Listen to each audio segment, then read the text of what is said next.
Assalamualaikum warahmatullahi wabarakatuh. Teman-teman, pada kesempatan kali ini insya Allah saya akan mencoba menjelaskan Alfiyah Ibnu Malik dengan Syarah Ibnu Aqil. Ya, pengarang kitabnya adalah Bahauddin Abdullah bin Abdurrahman bin Abdullah bin Aqil, disingkat dengan Ibnu Aqil. Kemudian kebetulan di dalam PDF saya ini ya, ini ternyata selain penjelasan Ibnu Aqil, di dalamnya disertakan penjelasan dari Muhammad Muhyiddin Abdul Hamid, yaitu dari kitab wa ma'ahu kitabu Minhatil Jalili bitahqiqi syarhi Ibnu Aqil. Jadi ini akan bisa mempermudah pemahaman kita ya. Jadi akan lebih mudah lagi. Begitu kira-kira ya. Nah, bagi teman-teman yang mungkin mau mendownload PDF ini, bisa juga cari filenya di sini http://www.resalah.com. Baik. Kita mulai saja ya. A'udzubillahi minasyaitonirrajim. Bismillahirrahmanirrahim. Masuk kepada penjelasan pertama di halaman 20 ya, di halaman 20 ini. Al-kalamu wa ma yata'allafu minhu, kalam dan bentuk susunannya. Kalamuna labdun mufidun kastaqim. Kalam menurut istilah kami, yaitu ahli nahu, lafdun mufidun, lafad yang mufid, kastaqim seperti kata istaqim. Wasfun wa fi'lun summa harfunil kalim, dan isim, fi'il, kemudian huruf itu kalim. Wahiduhu kalimatun wal qawlu am, salah satu dari kalim adalah kalimat, wal qawlu am, sedangkan qaul itu umum. Wa kilmatun biha kalamun qad yu'am, dan kita langsung ke sini ya penerjemahannya supaya mudah dipahami. Dan terkadang dimaksudkan kalimat adalah kalam. Nah, ini nanti kita akan pahami lebih jauh dari penjelasan kitab Syarah Ibnu Aqil ya. Nah, di sini ada footnote-nya. Footnote ini tadi yang saya sampaikan karena dalam PDF ini terdapat penjelasan dari Muhyiddin ya, dari Syarah Ibnu Aqil. Tapi kita tidak baca, kita fokus kepada Syarah Ibnu Aqilnya saja. Nah, di sini ya penjelasannya. Al-kalamul mustalahu alaihi 'inda nuhati ibaratun. Al-kalamul mustalahu, kalam yang diistilahkan, alaihi padanya, 'inda nuhati menurut ahli nahu, ibaratun adalah ungkapan, anil labdil mufidi faidatan, dari lafad yang mufid, yang memberikan pengertian, faidatan dengan sempurna, yahsunu sukutu alaiha, yang membuat baiknya diam atas faidah tersebut. Falabdu jinsun yashmalul kalama wal kalimata wal kalima. Lafad adalah jenis yang mencakup kepada kalam, kalimat dan kalim. Nah, jadi pengertian kalam adalah lafad mufid gitu. Sekarang kita pahami apa sih lafad, apa itu mufid. Falabdu jinsun yasmalul kalama wal kalimata wal kalima. Lafad adalah jenis yang mencakup kalam, kalimat dan kalim. Nah, lafad di sini dikatakan jenis. Jenis apa? Nah, ini kita bisa lihat keterangan dari sumber lain. Di sini dikatakan lafdun ay sautun mu'tamadun ala maqta'in. Lafad yaitu suara yang dikeluarkan dengan sengaja atas bagian tersebut. Fa kharaja bihi ma laisa bilabdin minad dawali, maka mengecualikan dengannya kalimat yang bukan lafad dari fungsinya. Maksudnya adalah jika dia bukan berbentuk suara mu'tamad, kal isyarati seperti isyarat, wal khatti tulisan, waramji simbol ataupun lambang, ini tidak bisa disebut dengan lafad gitu. Jadi harus berbentuk suara mu'tamad. Dan bahkan termasuk orang yang mengigau ya, termasuk orang yang mengigau sekalipun dia mengeluarkan suara dengan berbahasa Arab, tetap saja dia tidak bisa disebut lafad. Nah, itu pengertian lafad menurut ahli nahwu ya. Kemudian kita kembali ke pengertian dari syarah Ibnu Aqilnya. Jadi lafadz ini adalah jenis yang mencakup kalam, kalimat, dan kalim. Wa yasmalul muhmala, dan mencakup kata yang tidak terpakai. Kadaijin, seperti kata daiz. Ya, daiz ini kata yang tidak terpakai. Dia sekalipun berbahasa, bertuliskan Arab ya, dal ya zai, hijaiyah, daiz. Ya, tapi ini tidak terpakai. Maknanya apa? Nah, bahkan sekalipun ini kita kita samakan dengan nama orang, ini jarang sekali ada namanya daiz. Karena kalau kita perhatikan ini kebalikan dari zaidun. Tuh, kalau zaidun ini kalimat yang terpakai, tapi kalau daiz ini saya rasa tidak ada yang menggunakan nama tersebut gitu. Ataupun kalaupun ada ya intinya bukan berbahasa Arab. Wal mustamala, dan kalimat yang terpakai ke amrin, seperti kata amr. Nah, amr ini adalah nama yang sering dipakai di negara Arab ya, ataupun kita sendiri amr. Nah, ini juga sering digunakan nama tersebut. Nah, jadi kata yang sering dipakai atau kata yang digunakan oleh pada umumnya orang. Wa mufidun akhrajal muhmala, dan mufid itu mengecualikan kata yang tidak terpakai. Jadi kalau ada suara ya yang mu'tamad tapi kata tersebut tidak terpakai, maka dia belum bisa disebut mufid. Nah, ini kita harus harus pahami kalam secara keseluruhan maknanya. Jadi jangan sepotong-sepotong, supaya kita paham maksud daripada kalam menurut ahli nahwu. Wa faidatan yahsunu sukutu 'alaiha, dan pengertian faidatan yahsunu sukutu 'alaiha adalah akhrajal kalimata, mengecualikan kalimat. Artinya jika kita menyebutkan satu kata dalam bahasa Arab ya, itu belum bisa disebut faidatan yahsunu sukutu 'alaiha, karena memang kalau kita dengar sendiri ya, jika ada orang berbicara dengan bahasa Arab dengan satu kata, misalnya huwa, dia artinya, nah kita tidak akan paham. Jadi yang mendengar tidak akan paham, perlu pertanyaan. Nah, itulah. Jadi satu kata tidak bisa disebut faidatan yahsunu sukutu 'alaiha. Wa ba'dul kalim. Nah, beberapa kalim juga ini ada yang tidak bisa disebut faidah ataupun mufid ya. Kenapa? Karena ada kalim yang dia sudah tersusun 3 kata tapi tidak bisa dipahami oleh pendengar. Wa huwa ma tarakkaba min salasi kalimatin fa aktsara. Kalim itu kata yang tersusun dari 3 kata atau lebih. Walam yahsunis sukutu 'alaihi, dan tidak membuat baiknya diam atas kalim tersebut. Nahu in qama zaidun, contohnya adalah in qama zaidun. Artinya jika telah berdiri Zaid.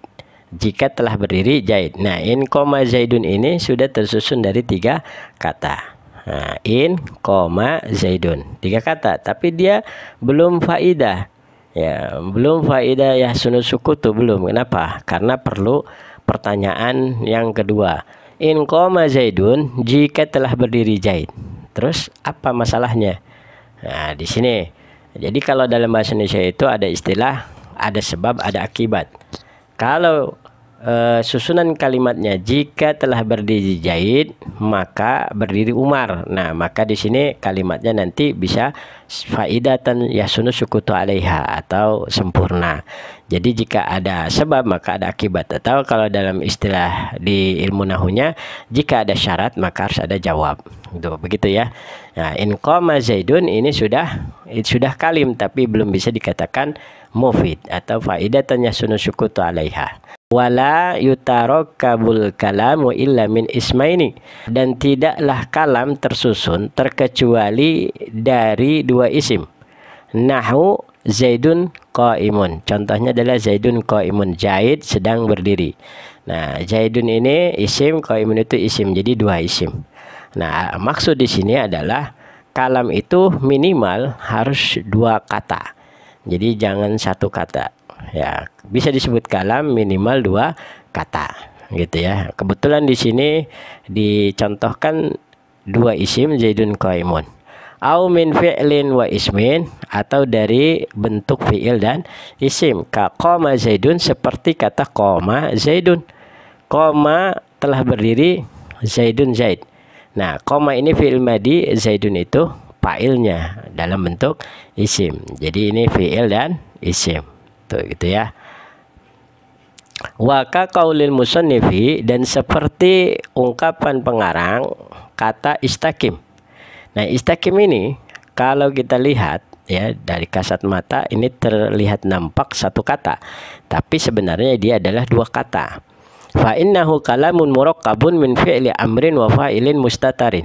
Jadi karena istaqim ini adalah kalam yang tersusun dari fi'il amr dan fa'il yang tersimpan. Wa takdiru istaqim anta, dan takdir dari kata istaqim adalah istaqim anta. Jadi maksudnya kata istaqim ini ya, walaupun dilihat dari kasat mata dia 1 kata, sebenarnya dia 2 kata, istaqim anta. Jadi 2 kata istaqim dengan anta. Ini sudah menjadi kalam ya, karena dia tersusun dari fi'il amr dan fa'il mustatar. Tuh. Fastagna bil misali an ayakula, maka cukuplah dengan beberapa contoh dari ungkapan pengarang kitab, faidatan yahsunu sukutu 'alaiha. Faka'annahu qala, maka seakan-akan pengarang kita mengatakan al kalamu huwa labdul mufidu faidatan ka faidati istaqim. Artinya kalam itu adalah lafaz yang mufid atau yang memberi pengertian yang sempurna seperti pengertian kata istaqim. Nah, ini kata Ibnu Aqil ya, seakan-akan pengarang kitab itu mendefinisikan kalam itu adalah lafaz yang mufid dengan sempurna, yang memberi pengertian dengan sempurna seperti pengertian kata istaqim, gitu ya. Wa inna ma qala al-musannifu, dan bahwasanya pengarang kitab menyebutkan kata kalamuna liyu'lama anna ta'rifa innama huwa lil kalami fi istilahin nahwiyyin. Nah, agar diketahui bahwasanya definisi kalam itu innama huwa, bahwasanya kalam itu lil kalami fi istilahin nahwiyyin, untuk kalam dalam istilah ahli nahwu. La fi istilahi lugawiyyina, bukan dalam istilah ahli bahasa. Wa huwa fil lugati, yaitu di dalam bahasa. Ismun likulli ma yutakallamu bihi mufidan kana au ghairu mufidin. Jadi kalau kalam dalam ahli bahasa itu adalah isim ya, atau nama bagi setiap kalimat yang dibicarakan dengannya, baik memberikan pengertian atau tidak memberikan pengertian. Nah, itu kalam menurut ahli bahasa ya. Sedangkan kalam menurut ahli nahwu adalah al-kalamu huwa labdul mufidu faidatan ka faidati istaqim, begitu ya. Nah, itu perbedaan kalam ahli nahwu dengan ahli lughah. Kemudian wal kalimu ismu jinsin wahiduhu kalimatun. Kalim adalah isim jenis, salah satunya adalah kalimat. Jadi kalimat itu bisa disebut kalim ya, karena kalimat di sini maksudnya kata ya. Salah satunya adalah kata. Jadi kata itu bagian daripada kalim ya. Kita ketahui di atas bahwa kalim itu tersusun dari 3 kata ya, 3 kata. Berarti salah satu daripada kalim adalah kalimat atau kata ya. Nah, sekarang di sini ada keterangan isim jinsin, ismu jinsin. Apa sih isim jenis? Ya, kebetulan di sini ada penjelasannya. Ismul jinsi ala nau'aini, isim jenis ada 2 macam. Ahaduhuma yuqalu lahu ismu jinsin jam'iyyin, salah satunya disebut atau dikatakan isim jenis jam'i. Wasani yuqalu lahu ismu jinsin ifradiyyin, yang kedua dikatakan isim jenis ifradi. Apa itu isim jenis jam'i dan isim jenis ifradi? Fa amma ismul jinsi jam'i, isim jenis jam'i fahuwa ma yadullu ala aktsara min isnaini wa yufarriqu bainahu wa baina wahidihi bitta'i. Adapun isim jenis jam'i yaitu kata yang menunjukkan kepada lebih dari dua jumlah. Wa yufarriqu bainahu, dan membedakan di antara kata tersebut, wa baina wahidihi, dan di antara kata yang lain, bitai, dengan huruf ta. Wa ta'u ghaliban takunu fil mufradi, dan huruf ta itu secara umum berada dalam isim mufrad. Ka baqaratin wa baqarin, seperti kata baqarah dan kata baqar. Wa syajaratin wa syajarin, dan kata syajarah dan syajar. Wa minhu kalimun wa kalimatun, dan di antara isim jenis itu adalah kalim dan kalimah dan kata, ya. Wa rubbama kanat ziyadatu ta'i fid dali 'alal jam'i, dan terkadang tambahan huruf ta itu berada pada fungsi jama'. Mislu kam'in lil wahidi wa kam'atin lil kasiri. Contohnya kata kam'in, ya, untuk jumlah satu, wa kam'atin lil kasiri, dan contohnya kam'ah, ya, untuk jumlah banyak. Nah, kam'un ini dalam bahasa Indonesia artinya jamur, kam'atun ini artinya jamur-jamur. Jadi maknanya jamur, ya, lebih dari satu, ya. Wa huwa nadirun, akan tetapi, ya, itu jarang. Jadi kata yang huruf ta ini fiddali ala jami ini jarang, ya. Jadi ta yang menunjukkan kepada makna jama itu jarang. Wa qad yakunul farqu bainal wahidi wal katsiri bil ya'i, dan terkadang perbedaan di antara jumlah satu dan jumlah banyak bil ya'i, dengan huruf ya. Ka janjin wa janjiin, seperti kata janjin dan janjiyin. Nah, ini artinya janjin artinya orang negro, wa janjiyin artinya orang-orang negro. Jadi janjin menunjukkan satu makna, kemudian janjiin menunjukkan makna banyak. Ya, itu yang dimaksud dengan ismul jinsi. Nah, kemudian kita lanjut penjelasan dari Ibnu Aqilnya. Wahia imma ismun wa imma fi'lun wa imma harfun. Dan kalimat itu baik berupa isim, fi'il, ataupun huruf. Juga bisa saya terjemahkan, dan kata itu baik berupa isim, fi'il, ataupun huruf. Li'annaha, karena kata itu in dalat ala ma'nan fi nafsiha ghairu muqtaranatin bi zamanin fahiya al ismu. Jika kata itu menunjukkan makna pada dirinya tanpa dibarengi dengan waktu, maka kata itu disebut isim. Wa inikturinat bi zamanin fahiya al fi'lu, dan jika kata itu dibarengi dengan waktu, maka kata itu disebut fi'il. Wa in lam tadulla ala ma'nan fi nafsiha, dan jika kata tersebut tidak menunjukkan kepada makna pada dirinya, bal fi ghairiha, akan tetapi pada selain kata yang lain, atau akan tapi di dalam makna kata yang lain, fahiyah al harfu, maka kata itu disebut huruf. Tuh, ya, jadi isim, fi'il, huruf ini perbedaannya. Isim itu tidak dibarengi dengan waktu, fi'il dibarengi dengan waktu, sedangkan huruf itu terlepas dari pengertian isim dan fi'il. Maksudnya begitu, ya. Jadi tidak ada hubungannya dengan isim dan fi'il. Kemudian wal kalimu ma tarakkaba min salasi kalimatin fa aktsara. Kalim itu adalah kata yang tersusun dari 3 kalimat atau lebih. Kaqaulika, seperti ucapanmu, in qama zaidun, jika telah berdiri Zaid. Nah, di sini in 1, 2, zaidun 3. Jadi ada 3 kata.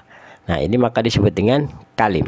Wal kalimatu hiya al-labtu al-mawdu'u li ma'nan mufradin. Dan kata itu adalah lafad yang tersusun dengan makna mufrad. Mufrad itu maksud menunjukkan makna satu. Fa qauluna, maka ucapan kami ahli nahwu, al-mawdu'u li ma'nan akhrajal muhmala, mengecualikan kata-kata yang tidak terpakai.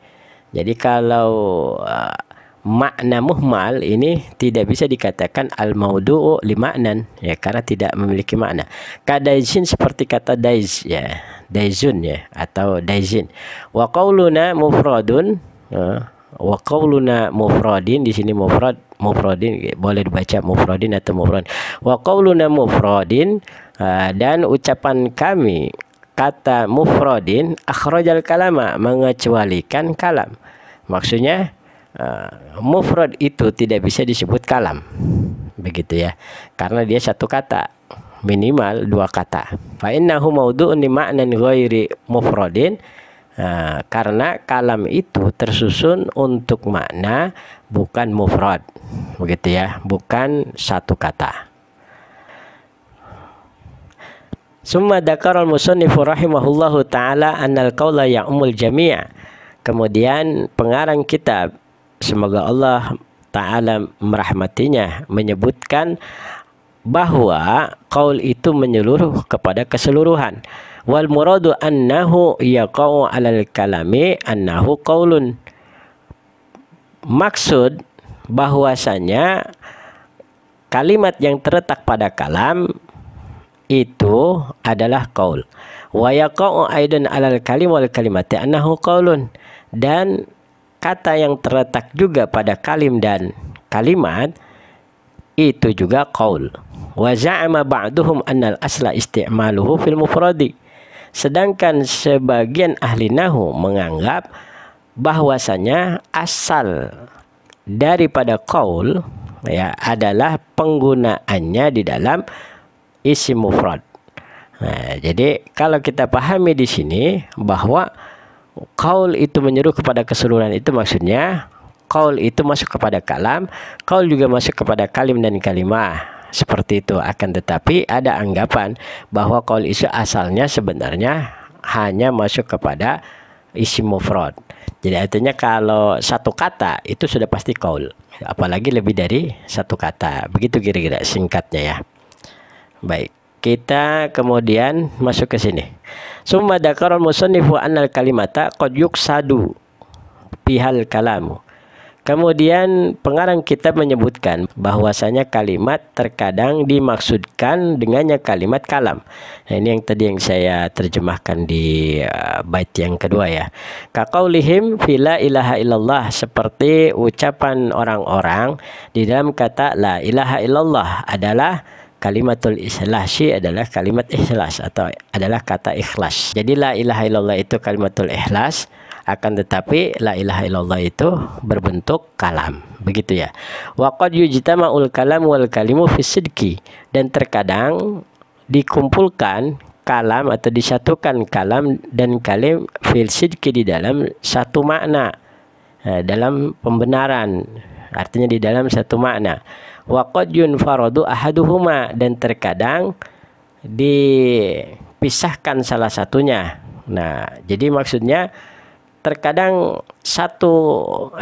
terkadang satu kalimat ini mengandung kalam dan kalim, begitu ya. Terkadang satu kalimat tersebut tidak bisa disebut kalam, tidak bisa disebut kalim, begitu.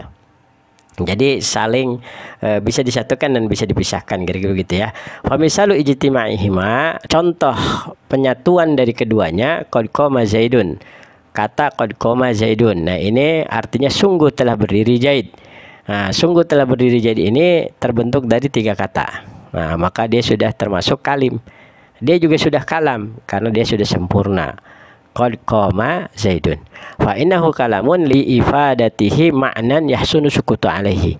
Nah, karena qad qama Zaidun ini adalah kalam karena memberikan pengertian makna yang membuat baiknya diam atas kalam tersebut.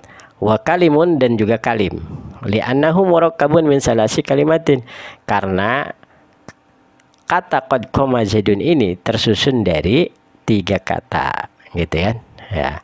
Wa misalu infiradil kalimi, dan contoh pemisahan kalim, in qama Zaidun, jika telah berdiri Zaid. Nah, ini dia tiga kata, ini disebut kalim, tapi dia tidak bisa dikatakan kalam karena tidak mufid. Wa misalu infiradil kalami, dan contoh pemisahan makna kalam, Zaidun qaimun, Zaid berdiri. Ini dua kata, tapi dia sudah kalam, tapi dia tidak bisa disebut kalim karena bukan tersusun dari 3 kata atau lebih. Begitu ya.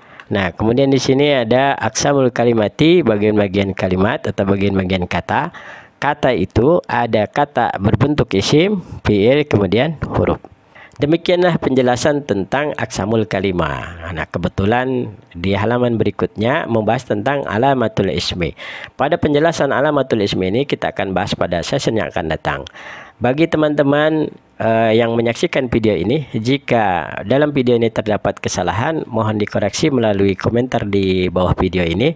Dan jika terdapat kebenaran, maka jadikanlah ini sebagai pengingat kita ketika kita sudah mengaji dari guru-guru kita. Demikian akhirnya saya ucapkan assalamualaikum warahmatullahi wabarakatuh.